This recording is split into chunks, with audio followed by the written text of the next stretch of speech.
Welcome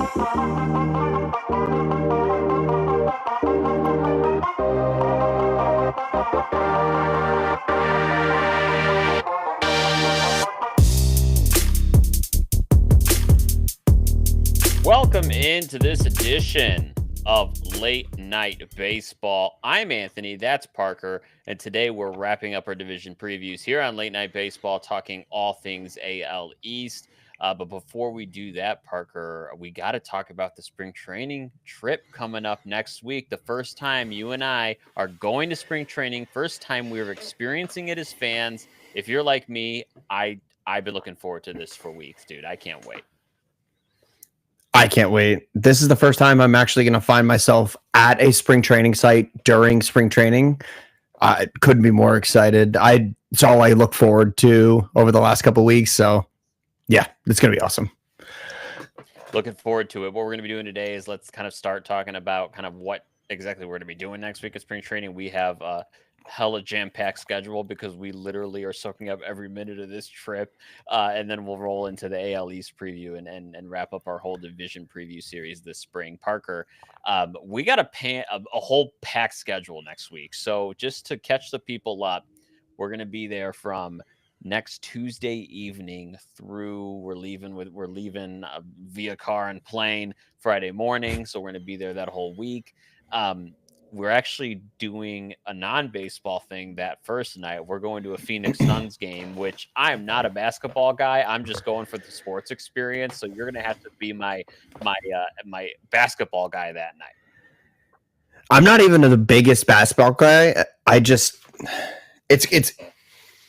needed to make sure that if I was going to Phoenix, I was going to fully experience Phoenix, especially the Phoenix Suns recently dropped all of their concession prices in an effort to make it more accessible for families and cool. It's just a cool thing that they did. So I really want to support the team and support that movement. I think that's pretty cool. There's $5 hot dogs and a side, and that's pretty cool. That will be pretty cool. I like saving a pretty penny, especially on concessions that are way more expensive than they need to be. They're making freaking huge margins on food. Is ridiculous. Jeez. I could go on for a very long time about concessions at sporting events. So I'm gonna leave that where it lies, and we can go ahead and move on and start talking about string. I am wearing a golf Red Sox hat because it's spring training, and that's what all the players are doing. Yeah, so they're at the ballpark in the morning, and right when those games end in the afternoon, they just golf the rest of the day. We will not have time for golfing, Parker, because we're going to be catching 2 games a day. So we're going to be out there at the parks Wednesday and Thursday. So just so you folks understand kind of some of the players and teams we'll be seeing next week.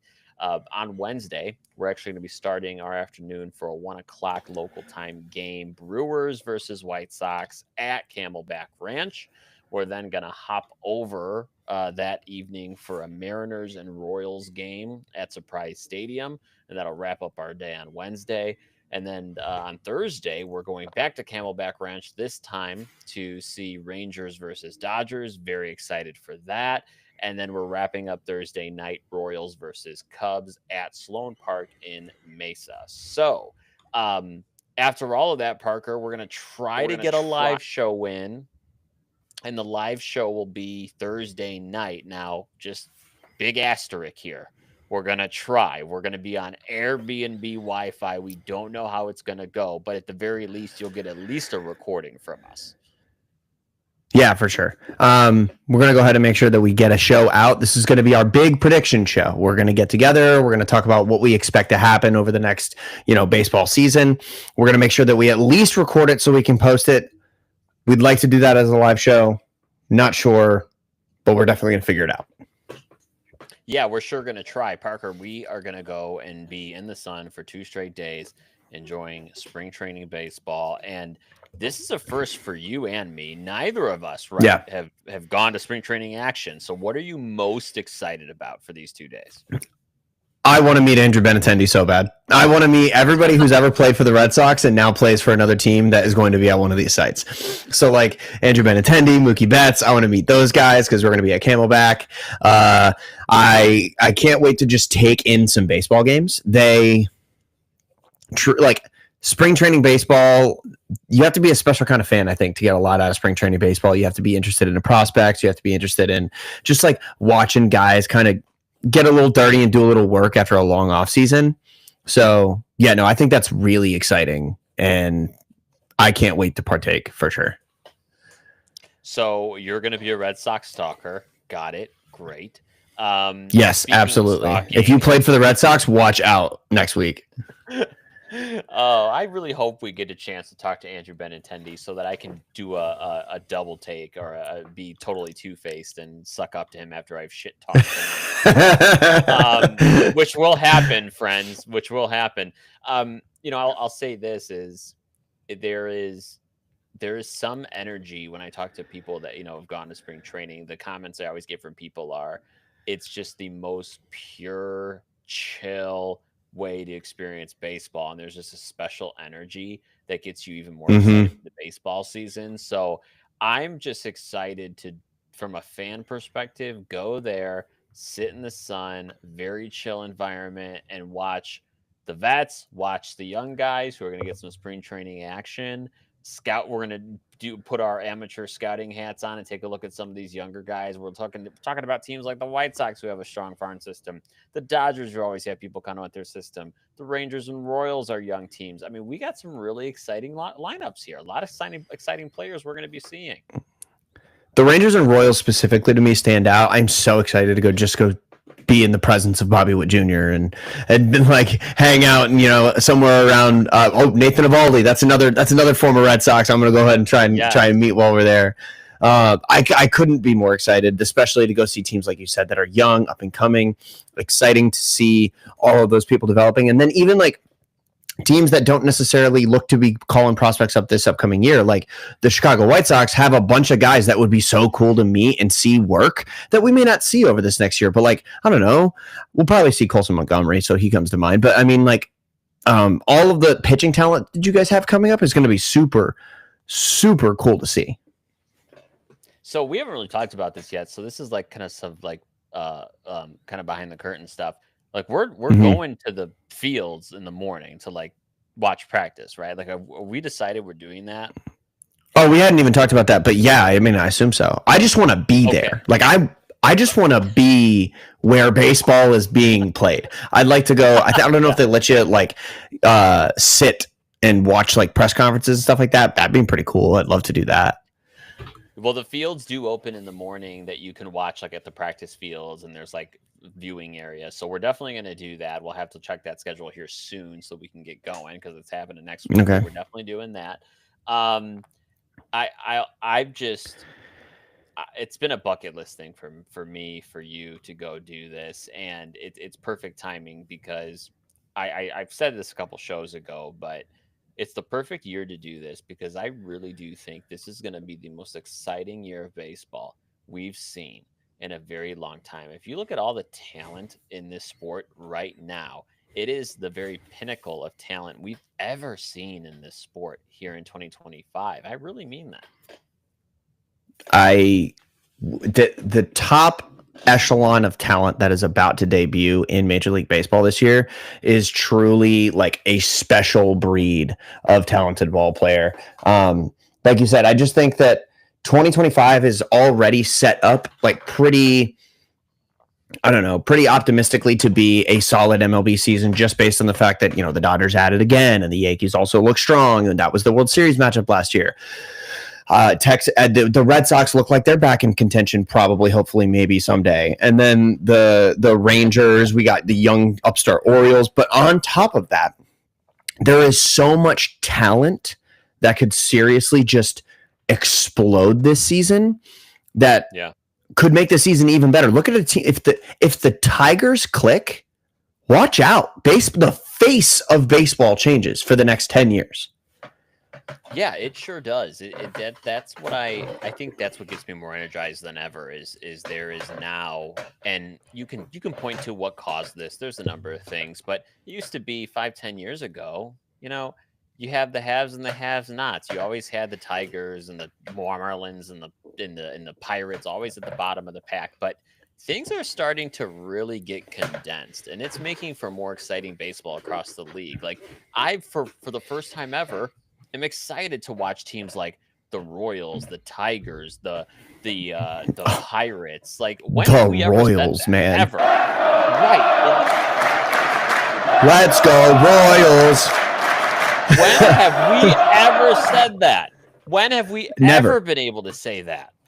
That is a new sentiment to Major League Baseball, genuinely. Being excited for the Royals and knowing several Royals fans in person, like that is something that we can all like share as a fan base. When a new fold of fan when a new group of fans that we have not like been able to see hang around very often recently, like maybe a group of fan that doesn't really get excited about their team very often, when they get to get excited, that's like a whole new demographic that you've just added to the game of baseball. Imagine one day, like when the Rockies figure it the fuck out and decide to actually draft 9 hitters and just beat everybody by 35 runs. Like, that's going to be an insane environment to be a part of. Just watching baseball and seeing the most beautiful ballpark in the game come alive. It's comparable to the Kauffman thing. That's why I bring it, or to the Royals thing. That's why I bring it up. A beautiful ballpark, a bunch of fans that love baseball. I played high school baseball in Kansas. These people love their baseball, and it's going to be so cool to see a true top of the flagpole, like contending season from the Kansas City Royals. Yeah, let's slow down on the Rockies thing, though. Like that.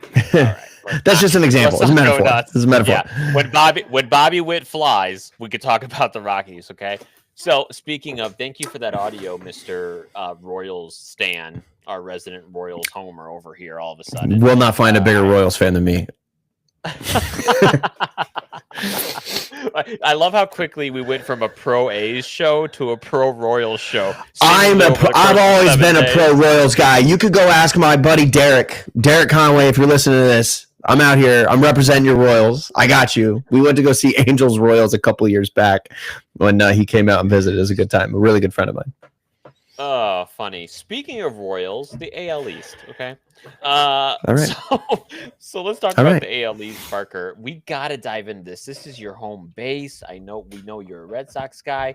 And I guess, we'll do what we usually do. We'll go through teams alphabetically. Of course, folks, we'll give you our standing predictions, and then we'll go through a bold prediction. But I'll start here, Parker. I don't even want to ask you how the division's going to go, because I think we're going to save that for getting into the teams, because there's so much to talk about here, because this is a division that is going to get very exciting here very soon. It's going to get very exciting in 25. It's going to start to go off the rails potentially in 25, and I'm here for it. Absolutely. This division has the defending American League champions in it. I believe they're still projected to finish first. I still haven't pulled up roster resource because I am a casual. But on top of the New York Yankees having their, obviously being in the AL East, there is, I already mentioned them, the young upstart Baltimore Orioles, who added absolutely nothing and got what felt like the most canned speech ever from the Orioles owner yesterday in their clubhouse. But still have a plethora of talent that could just show up at any given day, and they could be one of those teams starting to beat people by 30. I'm a big fan. You know what? I'm on the Orioles this year, and I can't wait to hear this quite a bit from Oriole Stadium over the course of the season. That there is the Orioles home run horn, and we're going to be hearing a lot of Seven Nation Army over the next season. I'm telling you that right now. Courtesy of Gunnar Henderson, man. I'll tell you what. If there's one ballpark on the top of my list that I have not gone to yet, I got to get to Camden Yards. Like, you have to get to Camden Yards.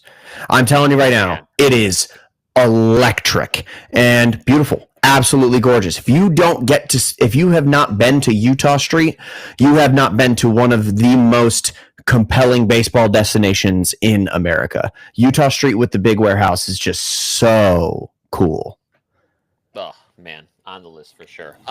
So let's go through the East here, Parker, because I want to start. Let's obviously do alphabetical order. We're going to start with our dear friends, the Toronto Blue Jays, and when I look at the Blue Jays, Parker, we've been giving them a lot of crap over the last couple weeks, as has the baseball world, over kind of Mhm. botching the Vlad Guerrero extension, but also really failing to build this team up with any success with stars like Vlad, a star like Bo Bichette, who's seemingly fallen off. But I I'll say this about the Blue Jays, and then I'll let you take it from here. I wouldn't write the Blue Jays off for all the crap that we're talking about Oh, the Blue Jays. When you look at just the baseball part of it, the 26 guys on the roster, they're not terrible. And if everyone stays healthy, I think they may have something here where they're not going to win the division, but they'll be in a lot of ball games. so I was with you this week on that same. No, why are we all so out on the Blue Jays? What's going on? Why is there a weird vibe around them this year? And the answer is because Bo Bichette cut his hair. Bo Bichette cut his hair, and now I have them in the dumpster of the American League East. I don't think you make a playoff run without Bo Bichette's hair. I think Bo Bichette's hair was the single most productive player on that team. His hair, specifically. Nothing brings the clubhouse together like that. Okay, but all jokes aside, definitely brings down the waves above replacement. It's definitely what it does. There you go. All jokes aside, it is genuinely not as bad as I think everybody has made it seem in Toronto. That place is still going to be rocking. They still love their team in Toronto. Basically, all of Canada is a fan of that team, or at least the eastern half of Canada, from what I understand. You still have Vladdy. You still have Bo. George Springer exists. You signed Anthony Santander. Nobody's going to get the place rocking like Max Scherzer is going to every fifth day. Like, okay, like here we are. These Blue Jays, they're going to play baseball games, and even if they do finish below 500, it's not going to be that far below 500.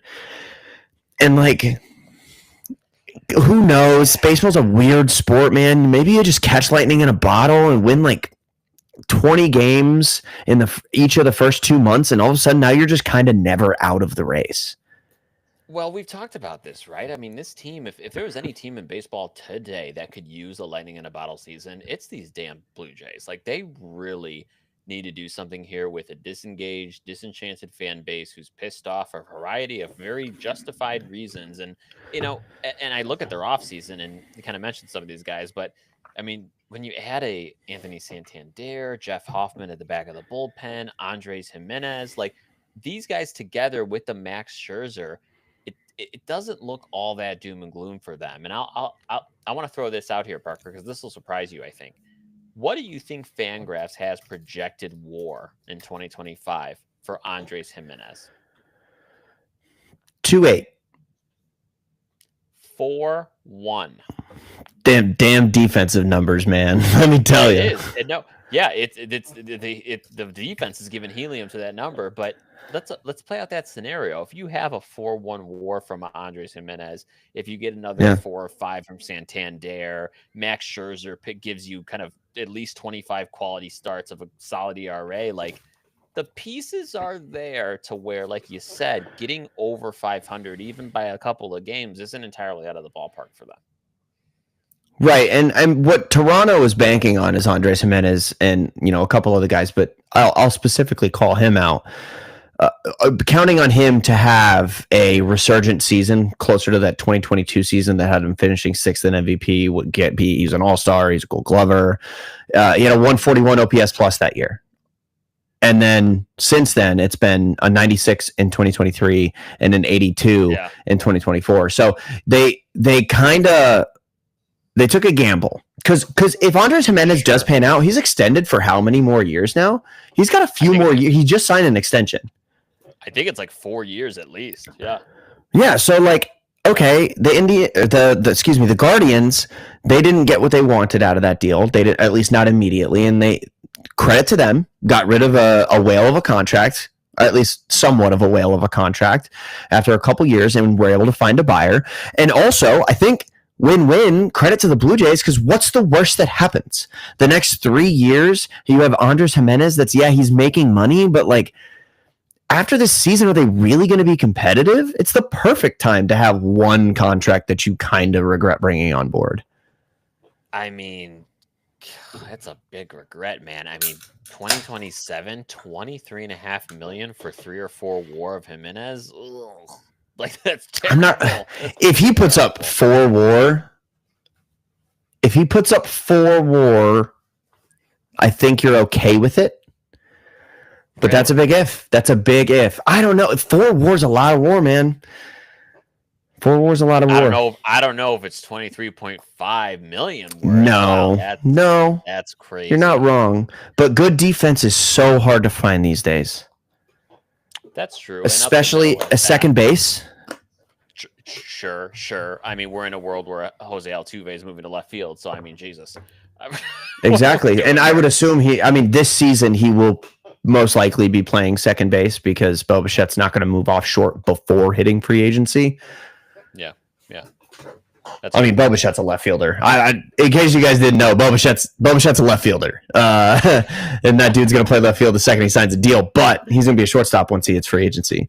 I don't know, man. These Blue Jays are interesting to me. I want nothing more than the Blue Jays to be good. They're so fun, and they're in my division. Like, we're going to – Can we save the Red Sox for last? Because obviously I'm going to go crazy about the Red Sox, and you got to save the White Sox for last because they just happened to come last alphabetically. We'll do that. But yeah, like the Blue Jays, I want more of this, man. I want more of this energy.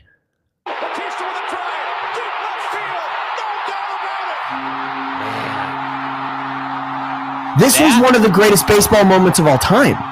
It plays. I think about that randomly all the time. It is genuinely one of the most electric atmospheres, one of the most electrifying home runs in baseball history. I truly believe that. And no better a guy to do it than a guy who was absolutely married to the city of Toronto because they were the ones that believed in him. They were the ones that changed his swing, got him hitting 50 home runs a year, believed in him, kept him coming out and playing, and he produced for them. And then that stadium rewards that moment with energy really unlike you can find in many places in baseball.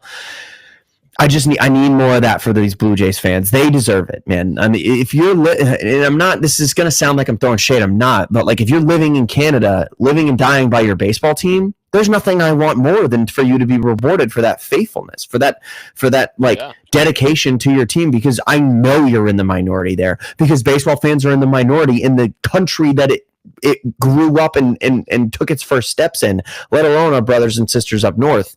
Like, I really want the Blue Jays to be good. I want them to be good. Yeah. Screw hockey. That's the message. I love hockey. I love hockey, dude. I love hockey. Screw the CFL. How about that? There we go. Fair enough. All right, let's go over to the Orioles. Oh, the Orioles, Parker. I'll set you up this way.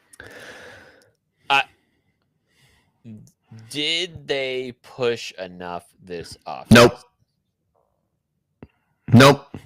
Simple as that. You know what? Here, let me give you a quick look at what it's going to sound like in Oriole Stadium. You're going to hear a whole lot of Seven Nation Army. You're going to hear a whole lot of home runs being hit because they did move that left field wall in. Gunnar Henderson's going to go crazy. Adley Rushman's due for a good season. But you know what you're not going to hear a lot of? You're not going to hear a lot of whatever sound effect they play after somebody strikes someone out, because their pitching rotation took a huge hit. They took a big hit. This is the problem with the Orioles. Now, just to kind of give everyone some context here, the Orioles last year won 91 games, really strong season. Here's the problem. Like they did the year before, they'll get to the postseason. They won't have pitching to get through 3 games because they do not have a dominant front end guy. Yes, they had Corbin Burns that got him through a game, a game that did not. What's Grayrod doing these days? He will be in this rotation. He's their X factor, right? Like, he is someone where if he is healthy, if he can adjust to what will be his sophomore season in the majors, which is always a hit or miss with some of these younger guys. Is this He considered his sophomore season? Was last year his rookie year? yeah, so he I thought he came has up 2 years ago. No, he made so 23 starts in 2023. So this is his third year. he this is his third year. Okay, why does he have? But he why did get half an ERA point better last year, year over year from 2023. I'm wondering why his service time is only 1.1 years. Then that's weird. That He can't be literally pitched more innings.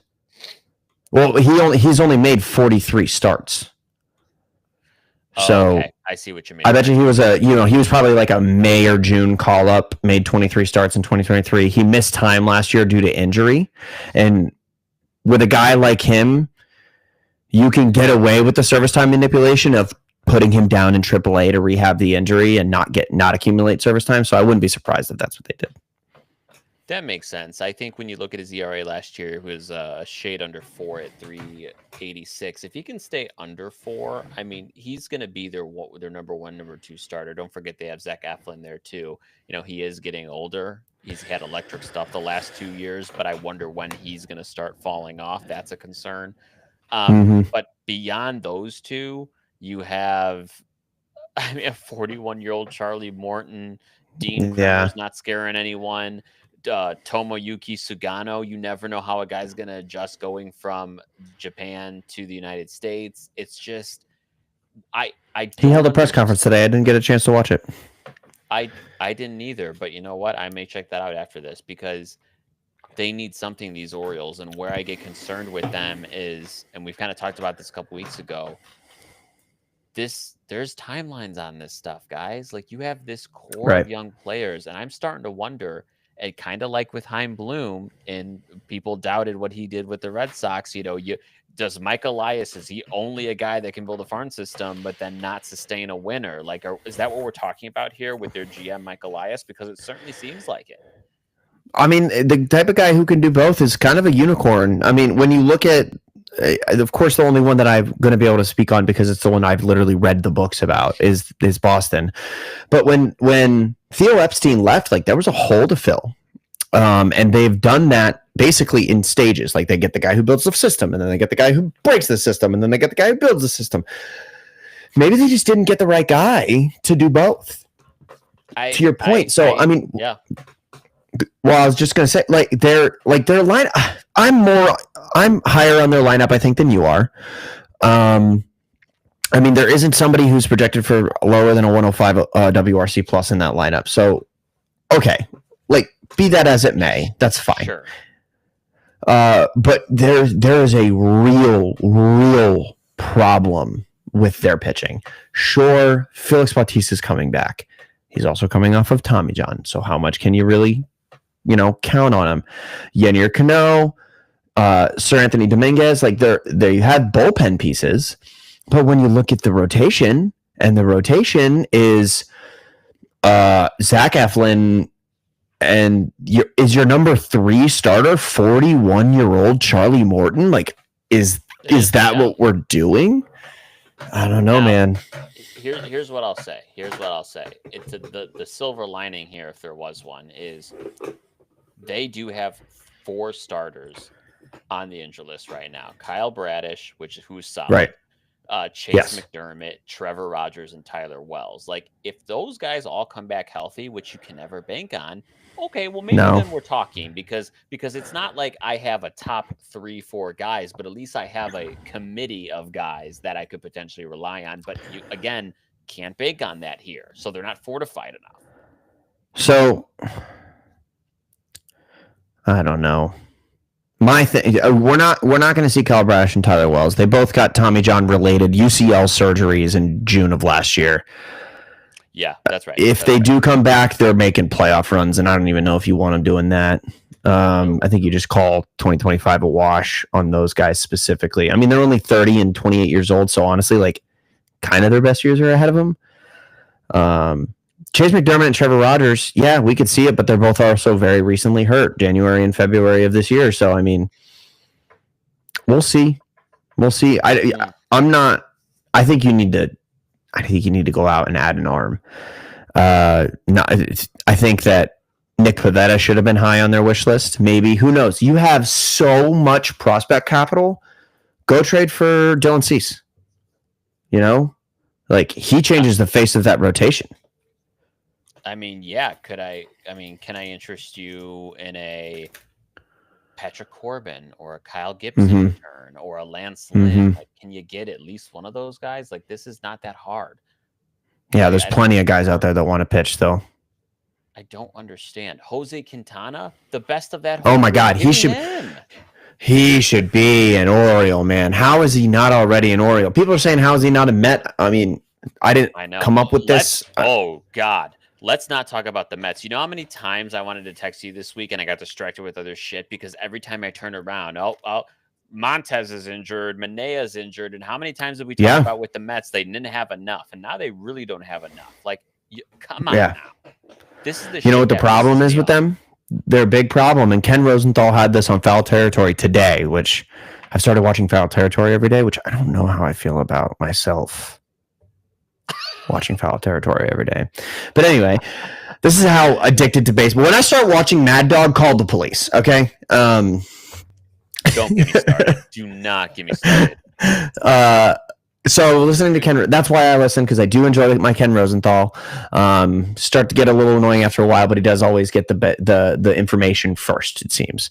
So from Ken Rosenthal, he said that the reason, and this is from somewhere within the organization, the reason that the Mets have not gone ahead and already signed Jose Quintana or a Lance Lynn or something is that Jose Quintana, and I'll use exactly the analogy he did, and I'm citing my source, so I'm not stealing content here, but Ken Rosenthal put it this way.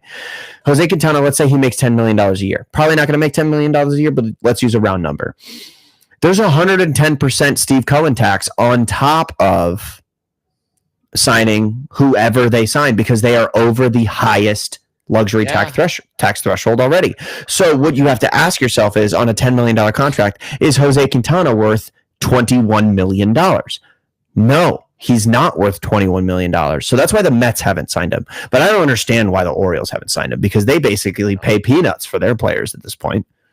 Yeah, no, that's right. I think the Orioles, what I worry about with them is don't get me wrong, I think they're still going to be competitive in this division. I don't think you and I doubt that for a second, but that doesn't matter at the end of the day. You can win, you can come in second place winning 91 games. If you're not bringing some playoff wins to your fans, it's all for nothing. And so that's where they're going to find themselves again for the third straight year. Absolutely. You know what's crazy too is a big missing piece out of this Orioles lineup, which maybe not out of the lineup, but certainly out of their defensive alignment. Jorge Mateo is getting an internal brace surgery on his UCL. He got it in like August of last year, almost September, so he's definitely not coming back this season. But like, defensively, such a good player, not going to be there this season. Now that makes room for Jackson Holliday, and that lets that whole situation develop, and we'll see if he ends up panning out. But, you know, not for nothing, this guy is a good ball player, and he's been around since 2020. And while he's not offensively there, like we said before, I mean, the guy brings a lot to the ball club from a defensive perspective. He sure does. We're going to talk about Jackson Holliday a little bit later in a little fun little game we're going to play for the AL East. So stay tuned for that, folks. Let's go ahead and move off of the Orioles and go to the Rays. The Rays. Parker, the Rays are just doing Ray things, and I think it's going to get harder for them to do Rays things. I think are they doing Rays things? I don't know if they are. This is why I say this. I think we're used to a Rays team that will develop really strong prospects, ride them out, trade those prospects or prospects they will continue to develop. And it's just this cycle of trading out young guys. I think they're going to continue to do that. Where I can get concerned about the Rays now is they've always been able to do that in the middle of having like a nucleus of guys that can be competitive for a postseason run. that nucleus of guys is slowly doesn't exist. dissipating, and they do not want to continue to pay for those nucleus of guys. So my question to you is, or I guess the question I'm posing is, are we getting to a point with the Rays where we are going to start to see the Rays of old? Because you look at their roster right now, you have Junior Caminero, who looks incredible. No, I mean, there's no way. I very much doubt they're going to get him to an extension and get him there long term. You know they're going to end up trading. The one time they ever did that, they got burned pretty bad. Oh, we'll talk about that. Okay, so okay, you know what? On that note, real quick, I'm sorry to cut you off. They were trying to build that nucleus. They tried. They were. They gave a 12-year contract to Wander Franco, and then Wander Franco turned out to be unsavory. I'll use that word. But that that's the issue. If I can talk, that's the issue. Is I think after that Wander Franco nonsense, that really set them back, and I think they really got screwed over by that. So now you're in a scenario where that nucleus with the one main guy's not there. You're going to have to build up that farm system again. You have someone like Shane McCallahan, they're going to trade, if not this year, at least next year. So yeah, I just already won a Cy Young pre-arb. Yeah, like I just don't think this Rays team is going to be the competitive Rays team we've seen in the past. I don't think it's going to happen. I have no choice but to agree. Do I agree with it? Yeah, only because, okay, look, real quick. I'm going to talk about the lineup. I'm going to talk about the pitching. But one thing I want to bring into light with this Rays team is that the floor is actually higher than we're giving them credit for. The floor for the Blue Jays, higher than we're giving them credit for. Both these teams are projected by Zips to finish above 500. In fact, the AL East is the only team in the only division in all of Major League Baseball where every single team of the 5 division members is projected for above 500. So maybe this is just a tough division and these teams are just okay. If they were playing in an AL Central, or maybe the AL Central 2 years ago, these Rays could win the division. I just really think projections are giving these teams the AL Central, a big benefit of the doubt East handicap. Yeah, I think they're giving them a handicap, and I just don't. And I don't want to spoil this because I want to talk about this later with my bold prediction. I just don't think this division is it going to be strong? Sure. I just don't know that we're going to see this division in 2025 as strong as it was the previous 2 or 3 seasons. I think we're going to start to see some regression by some of these teams, notably the Blue Jays and the Rays. I think it's naturally going to happen. And if you're telling me today, if you're asking me today, Anthony, are the Orioles even going to win 91 games or 91 to 95 games next year? I may tell you no. Tell you no. And that changes this whole division for 25. The Orioles are projected to win 83 games. And you know what? That feels right. That feels right. I would put them 83 to 86. Yeah. I mean, they had the defending AL pennant winners at 87 games. Huh. You must have to do crazy shit to get Zips to project you for over 87 wins. You must, because right. Yeah. There are only 2. There are only 2 teams projected for over 87 wins. The Dodgers. Yep. And the Braves. The Braves. I know. I saw that. And that's some bullshit if I've ever seen. Yeah, what are we... I'm sorry, Caroline. I'm genuinely sorry. But I don't think the Braves are winning 95 fucking games next year, man. I don't know. I don't see it. I don't either. Watch them win 96 because you said that. Yeah, just because I said it. Yeah, that'd be great. I'm all for that. But going back to the Rays, I think it's a fair statement that you say. I think the floor, maybe we aren't giving them credit on the floor. Having said that, I think the floor is where they stay. And floors don't win divisions, and I think this team's not going to go much higher than their floor, unfortunately. I can agree with that. I can agree with that for sure. There is good news. Folks. They did acquire Eloy Jimenez, so there's hope.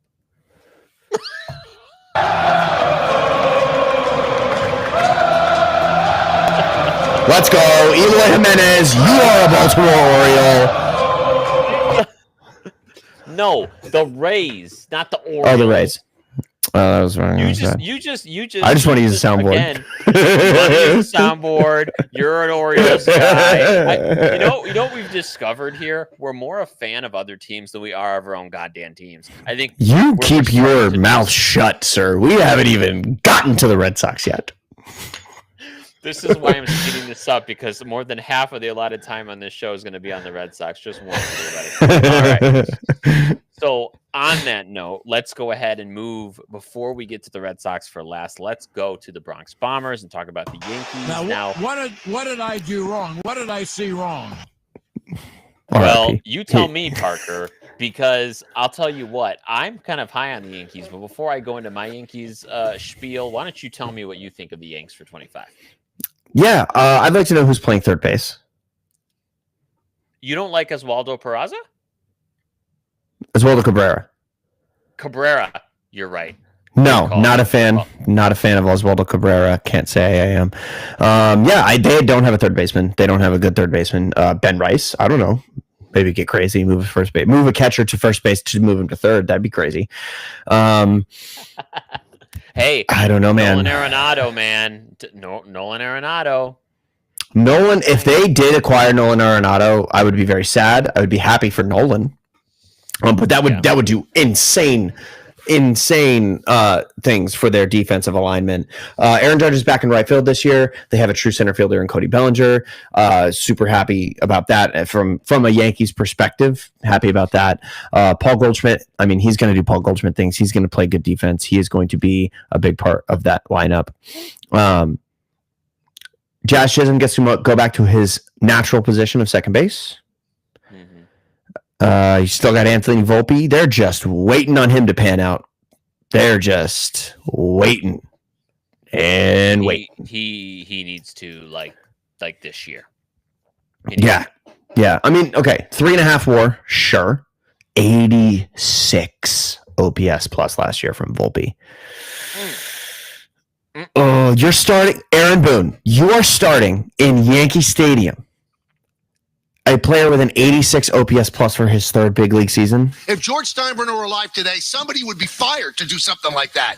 That is the babe's rolling in his grave, Aaron. I mean, is this? I'm making it dramatic. I'm making it dramatic. They have one of the traditionally most productive shortstop positions in baseball history, and I think that it's unfair to assume that Anthony Volpe could just slide in and become a all-star right off rip. But if you listen to everything Yankees fans have been saying over the last 4 years about Volpe, he is Derek Jeter already. He's been Derek Jeter since he was in AAA. Correct. They expect that, which, to your point, is totally not fair. Not fair. I feel for Volpe 100%. No, but I do want to take an opportunity and congratulate the Red Sox on their biggest offseason move, and that was Aaron Boone signing a contract extension to remain the manager of the New York Yankees. Huge move for the Red Sox. Huge move. Couldn't have drawn it up any better. Just completely completed the offseason.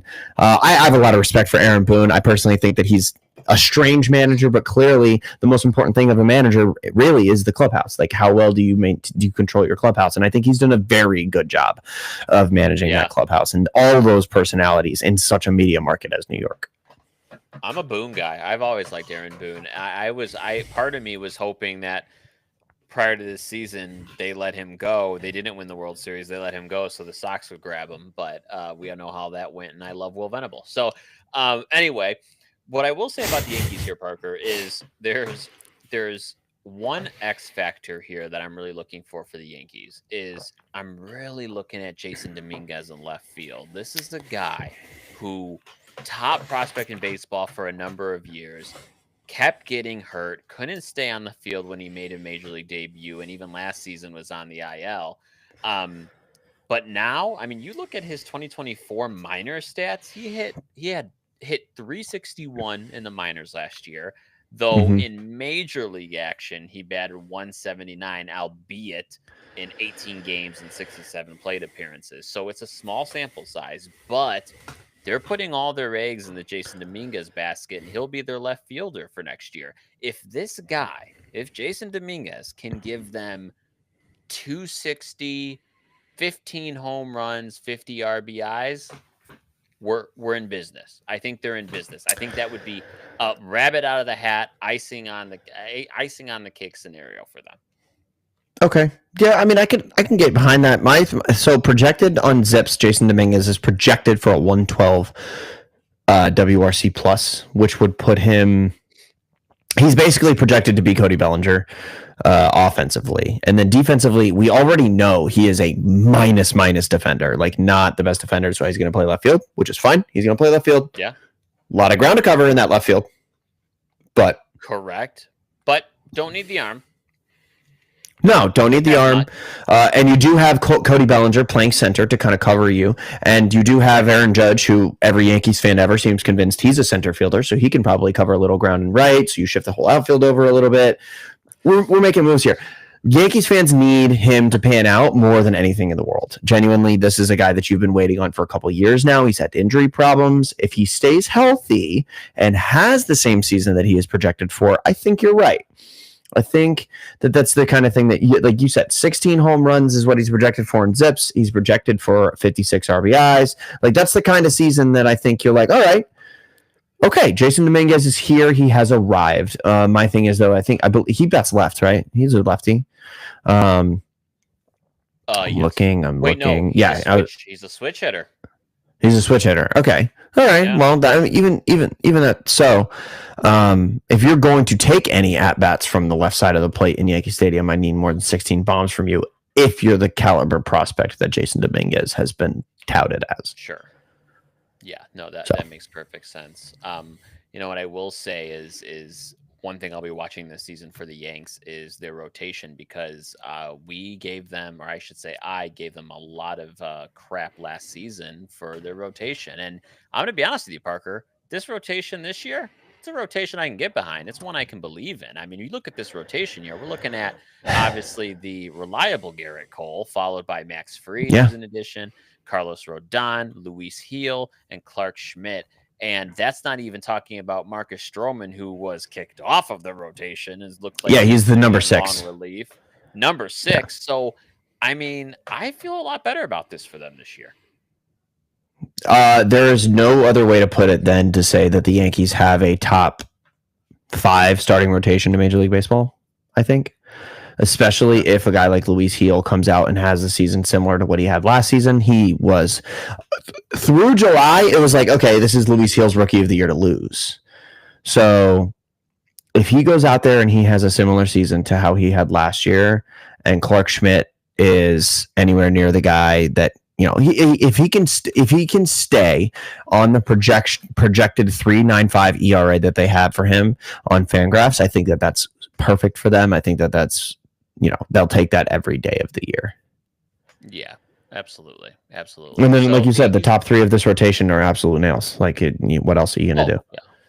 Oh, 100%. I'm very excited to see Max Fried in Yankee uniform. I just think it'll be interesting. I'm excited to see how he's going to perform on a big stage like that. Mm-hmm. Not that he wasn't on the big stage with the Braves, but y'all know what I mean. No, absolutely. Anytime you can have 2 high-performing lefties in your rotation, that is such a kryptonite to a lot of lineups. Yeah, I look forward to the White Sox having that soon. That was my shameless plug for Noah Schultz and Hagen Smith. Anyway, so sporting the Charlotte Knights AAA hat today. But what I will say is the Yankees, Parker, as I think we both agree, will not be the only kid in the sandbox this year, because the Red Sox are making their presence known, and that has to make you feel like $1 million.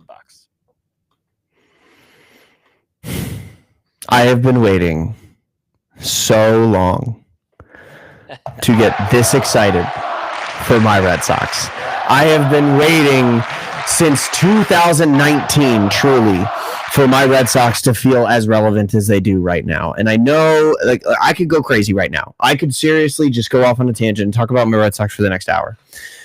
But one thing I just want to say, it is so nice to be able to say, I am confident that my team can compete this year. Every single baseball fan in the world tends to convince themselves every year that there's an outside shot their team wins the pennant. Every single baseball fan does it in the spring. If you don't, congratulations on being way more realistic than most of us. But to actually feel vindicated in that feeling, to feel like this team has a place to go this season, has places to be, games to win, is so nice. And also to be doing it in a way that sort of promises that it could be better down the road is super cool. With the prospects that are coming up through the system, 3 of them in the top 5 in all of Major League, or 2 of them in the top 5 all Major League Baseball, it is just... It's very refreshing. It's very refreshing. Now, as far as additions go, I think everybody knows the big one, Garrett Crochet. He already looks insanely good in spring. He went out and pitched 1 2/3. Yeah, I think he did 1 2/3 in his first spring start. He struck out 4 in 5 batters faced. I love that man. I'm so happy for you that he's there, because I would never have given him up. We're going to take care of him. Don't you worry, man. We're going to take care of him. We love him out here already. And then the Bregman edition. Okay, this is not straight from me. I don't have sources with the team or anything, but listening to people adjacent to the Red Sox organization that have gone on social media recently and put out podcasts and stuff like that, the whole third base drama is such a nothing burger, according to every single player in that organization. And it's kind of like what I said in episode 2 or 2 ago when we first talked about this issue. Yeah, if I was Rafael Devers, right now it's a position battle. Yeah, I'm going to be as amped up as possible. But at the end of the day, he knows who signs his checks. He knows what he signed up to do when he signed his extension. And I truly believe that Rafael Devers will do what is best for the team. And a good point that I heard Lou Merloni, former Red Sox infielder, now currently he's like a radio and TV broadcaster for the team. He brought up, people bring up Rafael Devers, and I'm one of them. People bring up Rafael Devers' errors. He made 12 errors last year. Well, Bregman won the Gold Glove. He made 10. So what are we doing? That's a really good point. That's a good poll. That's a really good poll. Yeah. I think all of this is just going to mellow out, and it seems like the team is gelling, and there's veteran leadership in the clubhouse for the first time in a while, and I'm excited. I couldn't be more high on my Red Sox, and I can't wait to hear this song 93 times this year. 93. Can't wait. 93. Yes. Really? All right, let's talk about the 93 for a second here. Okay. Yeah. I'm not going to disagree. Can't let me get away with that. No. Could that happen? Of course, it could. Mm-hmm. Everything goes right. This rotation is living up to its potential. 100%, it could. Mm-hmm. If I'm not even going to say if I'm a Red Sox fan, because that's an illogical statement. If, as just an outside observer, this team cannot, bare minimum, they cannot be 500. They must be over 500 at minimum. If they have a 500 season or less this year, and that also could happen. Let's just be realistic. That could happen. I don't want it to. You certainly don't want it to, but they need to be better than 500 this year. I only see that happening if the bullpen doesn't pan out. Look, I'm knocking on wood, okay? Like, the injury bug is very real and can ruin a lot of seasons. But the rotation's very deep. The positions are very deep. There's several options at every position except first base. And the only thing really is if the bullpen blows up, and last year the bullpen was bad. They were good in the first half of the season, and in the second half, that's what happens when your bullpen's good in the first half. They get hurt, they get tired, and they drag in the second half of the season, and that's exactly what happened to the Red Sox. I could see that happening again. If you can't close games out after the 7th inning, you will lose almost as many, if not more, baseball games than you win. So, yeah, I think you have a point. It could all crash and burn, and there is a weakness. I won't say it's glaring. I think the bullpen is a side grade from last season. You add a Aroldis Chapman, who if you look at I think he's due for a good season. He kind of alternates. Liam Hendricks looked electric in his first appearance of the spring. Justin Slayton, I think, is poised for a breakout year. Garrett Whitlock is coming off of injury, but he's like finally solidified. I am a bullpen arm. I am not going to try to start baseball games. Right. I think there's a lot to be excited about, but you are absolutely right when you say that the wheels could just fall off. I think one thing that gives me hope is for it not to fall off is that rotation. I mean, we talked about the Yankees having a top 5 rotation. I'm not willing to say the Red Sox do, but they could perform like a top 5 rotation. Crochet, Houck, Buehler, Giolito, Bello. That's a lot of good arms. That's the best rotation they've had in a handful of years. Very long time. Best rotation in a long time. I think this is not a rotation that you're ready to say this is a top 5 rotation in baseball now. But if they finished a top 5 rotation in baseball at the end of the season, you'd be like, yeah, that was in the cards. That's right. That's 100% right. There are question marks. Tanner Houck probably, hopefully Tanner Houck makes another All-Star team and has another incredible year. Yeah, sure. Hopefully, I have a lot of faith in Garrett Crochet. I think he's going to do well. Walker Buehler's coming off a second Tommy John. That's hard. That's rough. There's only one pitcher who's had a ton of success after a second Tommy John, and he did it for the Red Sox, and his name was Nathan Eovaldi, and he's currently a Texas Ranger. That's hard stuff, man. That the odds are just not in his favor. Though no, I'm a Walker Buehler guy though. I just believe in his stuff, and it made me feel better seeing what he did in the World Series. I'm a little more confident. Since he pitched against the Red Sox in the 2018 World Series, I've been like, I love this guy. Like, he's an electric factory. Oh, yeah. Big fan of him. I thought it was so funny too. The Red Sox gave Adam Ottavino a non-roster invite spot to spring training. And Adam Ottavino, his career, he's worn the number 0. Yeah. Walker Buehler already had number 0, and he is on the roster. So Ottavino's not going to get 0. So what did he do? He got 00. Ottavino now is wearing 00. That's awesome. I love that. I wonder if they have that updated in Fangraphs as 00. I'm curious. I'm going to look at their non-roster invites. They do have it in here as 00. Yeah, there you go. That's cool. That's really cool. Wow, that's awesome. The last thing I want to ask you about with the Red Sox, because this has obviously been the talk for the Red Sox, is their strong farm system with the likes of Roman Anthony, Christian Campbell, all those guys, and even Marcelo Mayer. Here's what I'll say about this, Parker. The more I think about this team and all the fortifying they did around the diamond, including now Alex Bregman at second, I'm really starting to think that we're not going to see a lot of these young guys in 2025, if at all. I don't really see, barring any injury or trades, room for these guys right now. Am I wrong? Maybe in center field, Raphael, maybe you put Roman Anthony out there, but I think that's maybe it. I don't think you put Roman Anthony in center field. I think with and it's an embarrassment of riches is what it is. Like it's genuinely like a bunch of guys who probably, it's, it's funny. It's a bunch of dudes who need starting positions, but they also probably won't make an all-star team. I can't pick anybody besides like Devers is like a clear-cut all-star coming into this season, maybe Bregman. But I think what ends up happening is Jarren Duran moves from left field into center field. You put Roman Anthony in left field, let him learn how to play the wall a little bit, maybe put Roman Anthony in right field and move Wilyer Abreu over to left. I think that there's ways you can get these guys playing time. But to your point, if they're not getting daily playing time, they need to be in AAA getting at bats. But that being said, Christian Campbell is the kind of guy who he's being more hurt than helped still being in AAA. So what do I think is the move? What do I think they need to do? I think they need to figure out a way to get Masataka Yoshida off the roster. I don't care if you lose money. I don't care where he goes. I really not really giving much of a shit about what you get back for him. Maybe get a bullpen arm. That'd be great. He needs to be off the roster, and you need to move Rafael Devers over to DH. And then when you move Devers to DH, you put Bregman at third. Christian Campbell can come play second base on a daily basis. I think that right there is your recipe for success.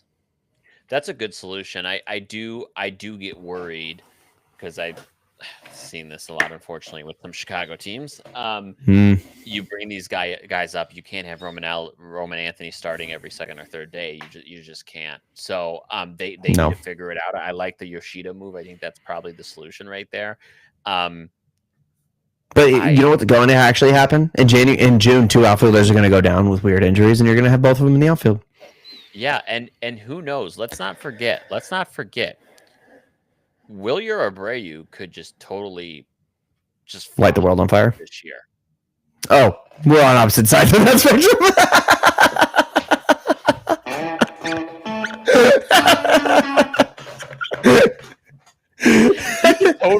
You could totally suck. Be the best thing ever? No. He won a Gold Glove last season. All right. He won a Gold Glove. No. Oh, Jesus. No. Could he? Yeah, I'll give you some credit there. But also, I need that bat to get better if he's going to be in right field every day. Those are just the facts. Yeah. Okay. So Wilyer Abreu, I want to see. In 2024, we had a 114 OP or WRC plus. I like it. 3.1 WAR. 3 WAR player. 3 WAR player. Rookie year. I'll take it. And he could theoretically flop, sure. But he plays good defense. He hit 15 home runs last year. This upcoming year, he is projected actually to have a decrease in his WRC plus, but projections are always going to do that. And he's projected for 1 more home run. Okay. So like, all right. So if he hits 20 home runs. Sure. Let me interrupt you with this question. Let me give you a real Sophie's choice if I could. If you know what you know now about Wilyer Abreu, on opening day, do you have him starting in right field or Roman Anthony in right field? If you had, not to say this is a real scenario, but if you had to choose what you know about Wilyer versus what you know about Roman, who you're putting in right field? Wilyer. Okay. I'm putting Wilyer in right field, and I'm manipulating the shit out of Roman Anthony service time. Okay. I will tie your ass down to this chair. You're not going anywhere. Yeah. I'm putting Roman Anthony down in AAA. Get everyday at bats. Christian Campbell, for me, is on the starting roster. I think is on the opening day roster. I think he should play second base. I think they're going to make that choice. I genuinely do. Marcelo Meyer starts the season in AAA. Trevor Story goes down in mid-April with an injury that puts him out for the next decade, and Marcelo Meyer becomes the starting shortstop for the Red Sox for the next 25 years. Okay, so if you put Roman Anthony in rookie ball, do you add control years? Can we do that? Okay. I think that's how that works.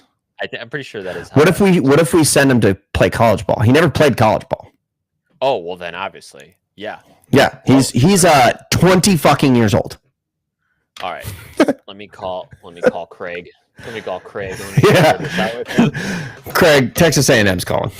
Hey, CB, got a proposal for you. Check this out. You're gonna love it. Big Brez. Hey, CB. All right. Anyway, I got really excited the other day, like I typically do, and I ended up watching like the 2013 Red Sox playoff run, like I always do on YouTube. Seeing Craig Breslow with like long hair and a beard, like hooting and hollering, coming off the mound after a huge inning. Oh, yeah. And then seeing him in his like Yale finest being the CBO for the Red Sox, like that's very funny. It is quite the juxtaposition, without a doubt. All right, so let's just get to the standings here, Parker. I would love to know, and I am so excited to know if you're going to be a homer on this or not. So I'm going to have you go first. You tell me 1 through 5. How is this division stacking up when it's all said and done? Yankees, Red Sox, Orioles, Blue Jays, Rays. What do you think I picked? Same thing. The same freaking thing. Wait, did we only change one team in all of Major League Baseball? In all of Major League Baseball, it was Tigers, Royals, the one team in all of baseball. Which arguably is the most toss-up division winner. Yeah, 100%. 100%. Like literally, like we're not doing this next year because this is a lot less fun. This is the dumbest shit we've ever done. What are we doing? I do agree with you. I do agree that it will be Yankees, Red Sox, Orioles, Blue Jays, Rays. And having said that, I'm going to roll right into my bold prediction because it does relate to the standings. Listen here, guys. Okay, listen. Everyone, gather around. The Yankees. All right. My bold prediction is I think Cody Bellinger becomes best friends with Short Porch at Yankee Stadium. I think he hits. I know. I think he hits 30+ home runs, and for the first time since the Dodgers season in 2019, and he helps the Yankees win 100+ games. Here's why I say 100+ games. You're probably like, Anthony, where are those wins coming from? They're coming from the Orioles winning less games. They're coming from the Blue Jays winning less games. They're coming from the Rays winning less games. And you know what? Just for shits and gigs, the White Sox are going to play them too. So let's call it 100+ games for the Yanks. 100+ wins. I'm sorry, Parker. I feel it in my bones. This is not my bold prediction. But on that note, I actually have the Yankees at 94 and the Red Sox at 93. Ooh. Not impossible.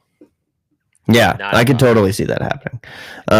My bold prediction. Oh, go ahead. Before you do your bold prediction, I want to talk about that 94-93 because that implies to me that, yeah, you put Orioles, Blue Jays, and Rays behind them. But if these two teams are at 94-93, then you're looking at the Orioles being at 91, the Blue Jays at 87.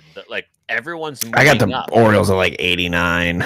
Yeah, I can see that. It's gonna be you condensed it, and then that becomes a really close division. Then, yeah, potentially. Yeah. All right, what's your bold prediction? I didn't even think about it that way.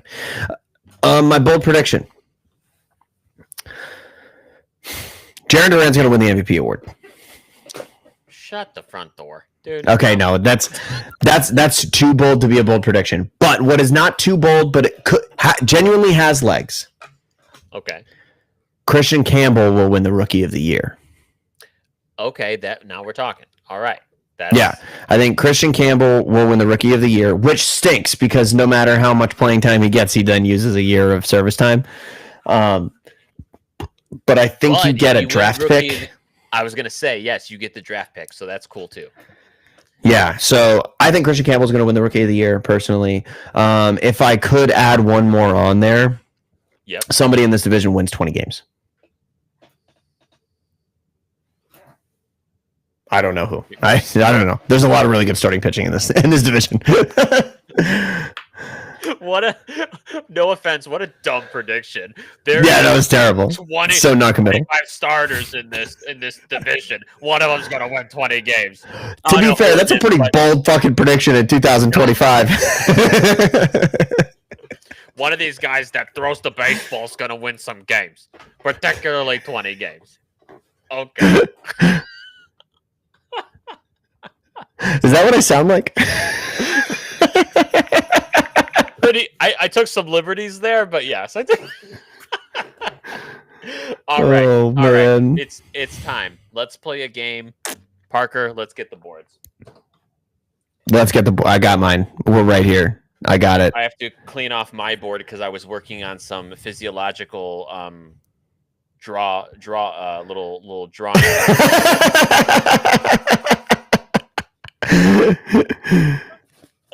You know, that is to scale, folks. That is to scale. All right. So here's what we're gonna do. It is.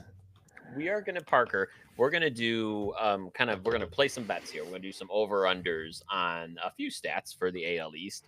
I have 1, 2, 3, 4, 5 over-unders. I'm gonna give you a number. We're gonna say over or under, and then I have a bonus question because I thought it'd be fun to talk about. So, first one I have for you is Aaron Judge.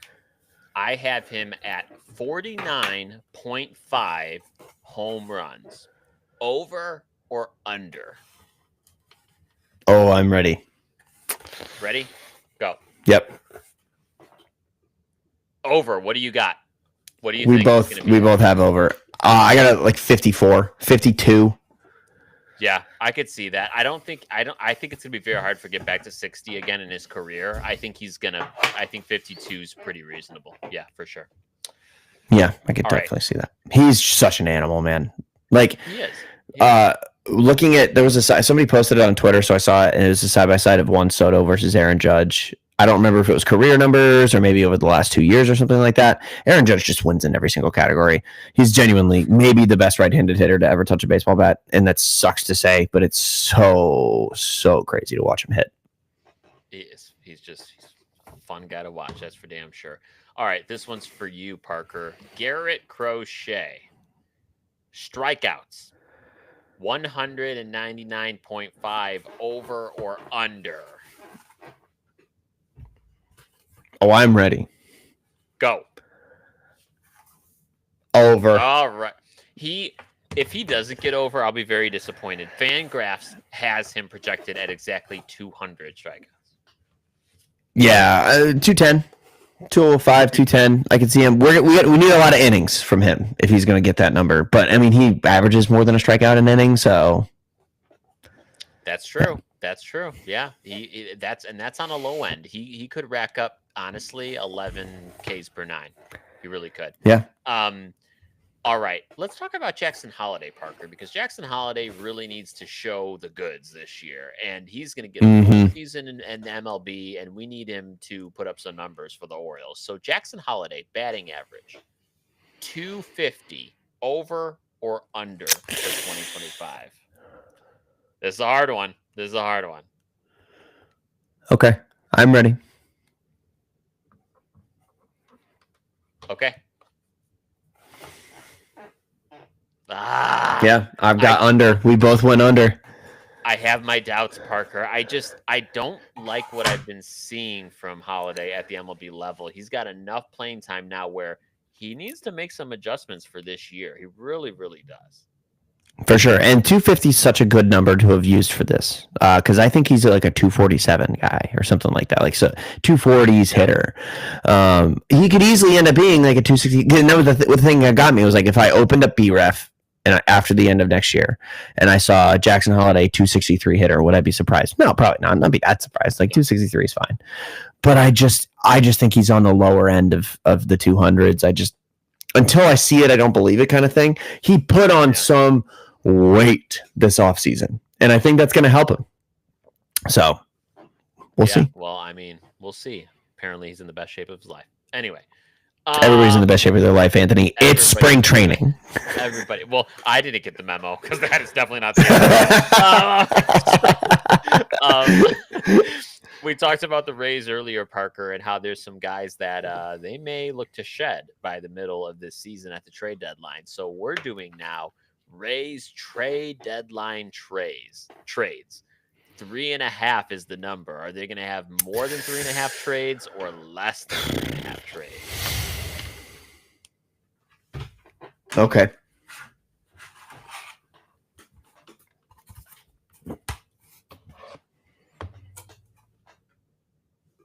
I got the under.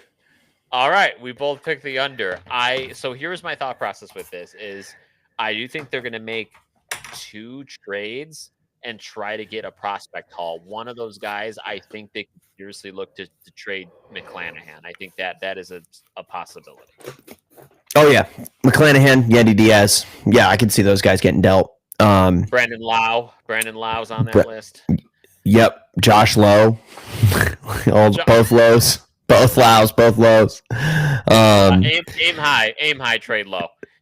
I can see him trading 3 guys. I can see him trading like Shane McClanahan, one of the Lows, and like Yandy. Yeah, that's fair. Oh, that's a good one. All right, last over under before we do our bonus question. This is our friend Max Scherzer. Scherzer for the Blue Jays. ERA 3.99 over or under. Oh, I'm ready. This one's really hard, but I think I'm gonna go with this. I'm under, and you're over. Tell me about it. It's Max fucking Scherzer. That's what it is. He's the Mad Max. He's the man. He's going to come out and he's going to have a season that you're like, oh, Max Scherzer is like 103 years old. Is he still? Yes, he's still Max fucking Scherzer. He's going to go out there. He's going to pitch 140 innings. He's going to make a few starts.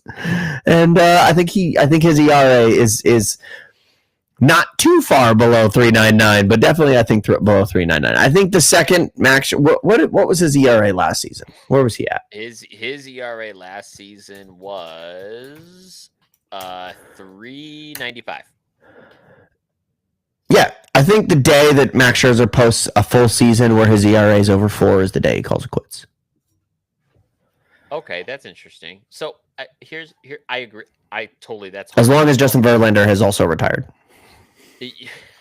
Yes, it is required that Verlander, Scherzer, and Kershaw retire at the same time. Please. Well, Verlander and Scherzer are like 13 strikeouts apart on the all-time strikeout leaderboard. And if you don't think that, that they know. Oh yeah. Oh, they know. They know. They totally know. And they're good friends. You know they're talking shit about it. Oh, 100%. So I that under is totally plausible. You're right. It is Mad Max. That makes all the sense in the world. When I say over, I'm not over by a lot. Like I could see it at like 405, 410, especially with last year. He was already at 386. And I do have concerns about his longevity through the season, right? Like if he just tweaks something in the middle of a season, you never know. I mean, the guy's in his age 40 season now. It's kind of crazy to think about.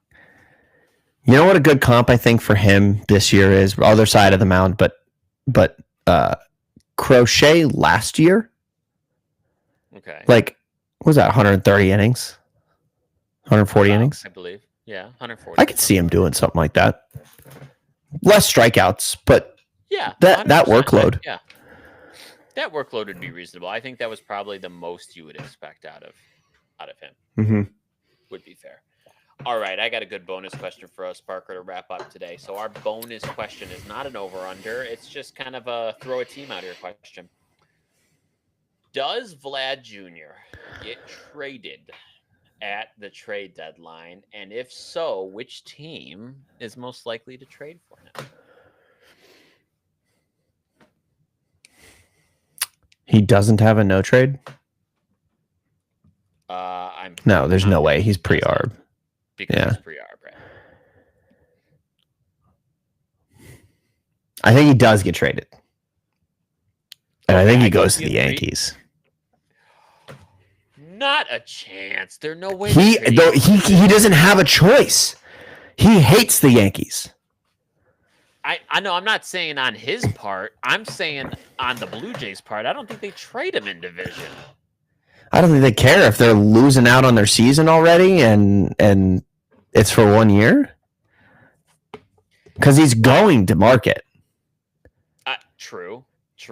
So I went two directions with this. I had two teams in mind for different reasons. Padres, Mariners. Ooh. Yes. I lean Mariners for more reasons because I think. But him on the. Sorry, go ahead. But here's the issue with that though. So I think let's start with the Padres. The Padres though, my concern is still their payroll. Like I don't know, they're like really competitive this year. What's he making this year? Really, I think it's like 27.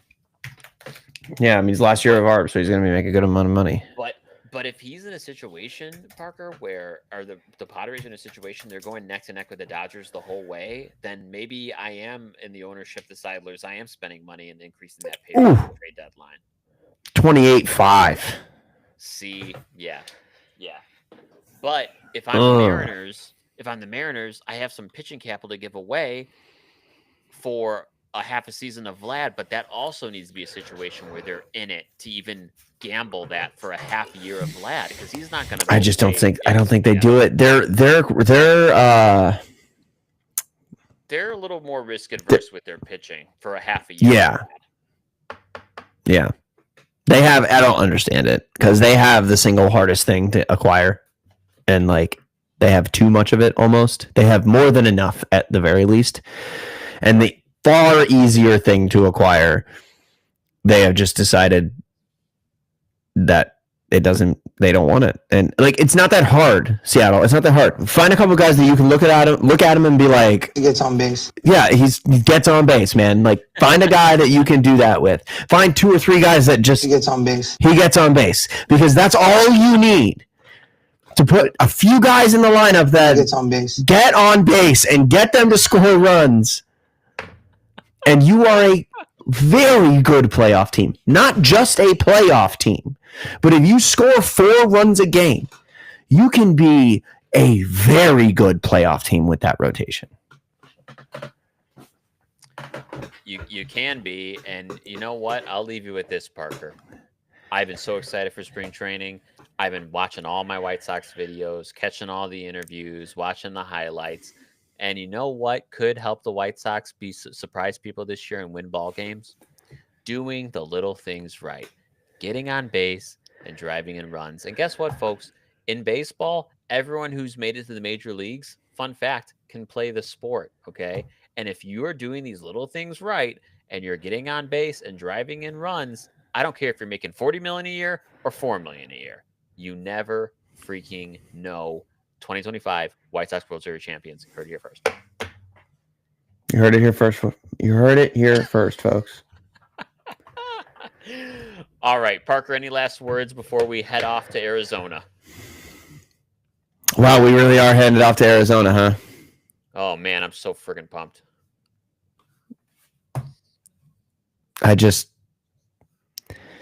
We've done every division now.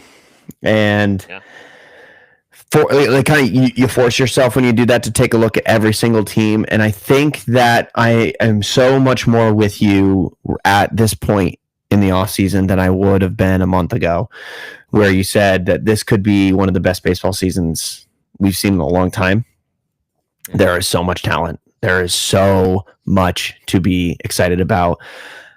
We talked about all the divisions, but what we haven't done is talk about who we think's winning every playoff game and who we think is making it to the World Series. So I am really excited to get into that with you in person next week. Hell yeah.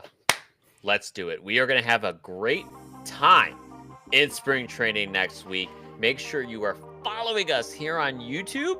Make sure you are catching us live. We're going to try to get you live next week. No promises, but you will get some more of Anthony and Parker for sure. So have a great rest of your week, and we'll see you next week from sunny Arizona. Take care, everybody.